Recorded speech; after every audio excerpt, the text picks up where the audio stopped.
Évangile de Jean chapitre 6. Après cela, Jésus s'en alla de l'autre côté de la mer de Galilée, appelée aussi mer de Tibériade. Une grande foule le suivait parce qu'elle voyait les miracles qu'il faisait sur les malades. Jésus monta sur la montagne et là il s'assit avec ses disciples. Or la Pâque, la fête des Juifs, était proche. Ayant levé les yeux et voyant qu'une grande foule venait à lui, Jésus dit à Philippe, « Où achèterons-nous des pains pour que ces gens aient à manger ?»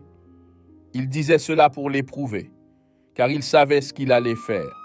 Philippe lui répondit, « Les pains qu'on aurait pour 200 deniers ne suffiraient ou pas pour que chacun en reçoive un peu. » Un de ses disciples, André, frère de Simon-Pierre, lui dit, « Il y a ici un jeune garçon qui a 5 pains d'orge et 2 poissons. Mais qu'est-ce que cela pour tant de gens ?» Jésus dit, « Faites asseoir ces gens. » Il y avait beaucoup d'herbe dans ce lieu. Ils s'assirent donc au nombre d'environ 5000 hommes. Jésus prit les pains, rendit grâce et les distribua à ceux qui étaient assis. Il leur donna de même des poissons, autant qu'ils en voulurent. Lorsqu'ils furent rassasiés, il dit à ses disciples, « Ramassez les morceaux qui restent, afin que rien ne se perde. » Ils les ramassèrent donc, et ils remplirent 12 paniers avec les morceaux qui restaient des 5 pains d'orge, après que tous eurent mangé. Ces gens, ayant vu le miracle que Jésus avait fait, dirent, « Celui-ci est vraiment le prophète qui doit venir dans le monde. » Et Jésus, sachant qu'ils allaient venir l'enlever pour le faire roi, se retira de nouveau sur la montagne, lui seul. Le soir étant venu, ses disciples descendirent au bord de la mer et, étant montés dans une barque, ils traversaient la mer pour se rendre à Capernaum. Il faisait déjà nuit et Jésus ne les avait pas encore rejoints. La mer était agitée car un grand vent soufflait. Après avoir ramé environ 25 ou 30 stades, ils virent Jésus marchant sur la mer et s'approchant de la barque. Et ils eurent peur. Mais Jésus leur dit, « C'est moi, n'ayez pas peur. » Ils voulurent donc le prendre dans la barque, et aussitôt la barque toucha terre, au lieu où ils allaient. Le lendemain, la foule qui était restée de l'autre côté de la mer remarqua qu'il ne s'y trouvait qu'une seule barque, et que Jésus n'y était pas monté avec ses disciples, mais que ses disciples étaient partis seuls. D'autres barques étaient arrivées de Tibériade, près du lieu où ils avaient mangé le pain, après que le Seigneur eut rendu grâce. Lorsque la foule vit que Jésus n'était pas là, ni ses disciples, elle monta dans ses barques et alla à Capernaum à la recherche de Jésus. L'ayant trouvé au-delà de la mer, ils lui dirent, « Rabbi, quand es-tu venu ici ?» Jésus leur répondit, « En vérité, je vous le dis, vous me cherchez, non parce que vous avez vu des miracles, mais parce que vous avez mangé des pains et que vous avez été rassasiés. Travaillez, non pour la nourriture qui périt, mais pour celle qui subsiste, pour la vie éternelle, et que le Fils de l'homme vous donnera. Car c'est lui que le Père, Dieu, a marqué de son sceau. » Ils lui dirent, « Que devons-nous faire pour faire les œuvres de Dieu ?» Jésus leur répondit, « L'œuvre de Dieu, c'est que vous croyiez en celui qui l'a envoyé. » Ils lui dirent alors, « Quel miracle fais-tu donc, afin que nous le voyions et que nous croyions en toi? Or, que fais-tu? Nos pères ont mangé la manne dans le désert, selon ce qui est écrit. Il leur donna le pain du ciel à manger. » Jésus leur dit, « En vérité, je vous le dis, Moïse ne vous a pas donné le pain du ciel, mais mon Père vous donne le vrai pain du ciel.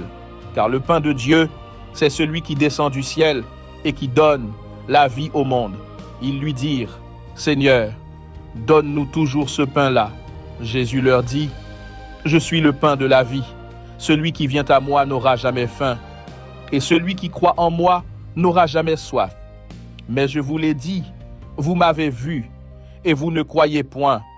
Tout ce que le Père me donne viendra à moi, et je ne mettrai pas dehors celui qui vient à moi. Car je suis descendu du ciel pour faire non ma volonté, mais la volonté de celui qui m'a envoyé. Or, la volonté de celui qui m'a envoyé, c'est que je ne perde rien de tout ce qu'il m'a donné, mais que je le ressuscite au dernier jour. Et la volonté de mon Père, c'est que quiconque voit le Fils et croit en lui ait la vie éternelle, et je le ressusciterai au dernier jour. Les Juifs murmuraient à son sujet parce qu'il avait dit « Je suis le pain descendu du ciel ». Et ils disaient « N'est-ce pas là Jésus, le fils de Joseph, celui dont nous connaissons le père et la mère? Comment donc dit-il « Je suis descendu du ciel » Jésus leur répondit « Ne murmurez pas entre vous. Nul ne peut venir à moi si le Père qui m'a envoyé ne l'attire, et je le ressusciterai au dernier jour. Il est écrit dans les prophètes, ils seront tous enseignés de Dieu.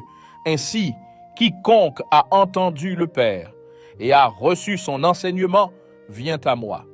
Ce n'est pas que personne ait vu le Père, sinon celui qui vient de Dieu. Celui-là a vu le Père. En vérité, je vous le dis, celui qui croit à la vie éternelle, je suis le pain de la vie. Vos pères ont mangé la manne dans le désert, et ils sont morts. Voici le pain qui descend du ciel, afin que celui qui en mange ne meure point. Je suis le pain vivant qui est descendu du ciel. Si quelqu'un mange de ce pain, il vivra éternellement. Et le pain que je donnerai, c'est ma chair, que je donnerai pour la vie du monde. Là-dessus, les Juifs disputaient entre eux, disant « Comment peut-il nous donner sa chair à manger ?» Jésus leur dit « en vérité, je vous le dis, si vous ne mangez la chair du Fils de l'homme, et si vous ne buvez son sang, vous n'avez point la vie en vous-même. Celui qui mange ma chair et boit mon sang a la vie éternelle, et je le ressusciterai au dernier jour. Car ma chair est vraiment une nourriture, et mon sang est vraiment un breuvage. Celui qui mange ma chair et boit mon sang demeure en moi, et moi en lui. Comme le Père qui est vivant m'a envoyé, et que je vis par le Père. Ainsi, celui qui me mange vivra aussi par moi. C'est ici le pain qui est descendu du ciel. Il n'est pas comme la manne que vos pères ont mangée et qui sont morts. Celui qui mange ce pain vivra éternellement. Jésus dit ces choses dans la synagogue, enseignant à Capernaum. Plusieurs de ses disciples, après l'avoir entendu dire « Cette parole est dure, qui peut l'écouter ?» Jésus, sachant en lui-même que ses disciples murmuraient à ce sujet, leur dit « Cela vous scandalise-t-il? Et si vous voyez le Fils de l'homme monter où il était auparavant, c'est l'Esprit qui vivifie. La chair ne sert de rien. Les paroles que je vous ai dites sont esprit et vie. Mais il en est parmi vous quelques-uns qui ne croient point, car Jésus savait dès le commencement qui étaient ceux qui ne croyaient pas et qui était celui qui le livrerait. Et il ajouta, « C'est pourquoi je vous ai dit que nul ne peut venir à moi, si cela ne lui a été donné par le Père. » Dès ce moment, plusieurs de ses disciples se retirèrent et ils n'allaient plus avec lui. Jésus dit alors aux 12, « Et vous, ne voulez-vous pas aussi vous en aller ?» Simon-Pierre lui répondit, « Seigneur, à qui irions-nous? Tu as les paroles de la vie éternelle, et nous avons cru, et nous avons connu que tu es le Christ, le Saint de Dieu. » Jésus leur répondit, « N'est-ce pas moi qui vous ai choisis, vous les 12, et l'un de vous est un démon ?» Il parlait de Judas, fils de Simon Iscario, car c'était lui qui devait le livrer, lui l'un des 12.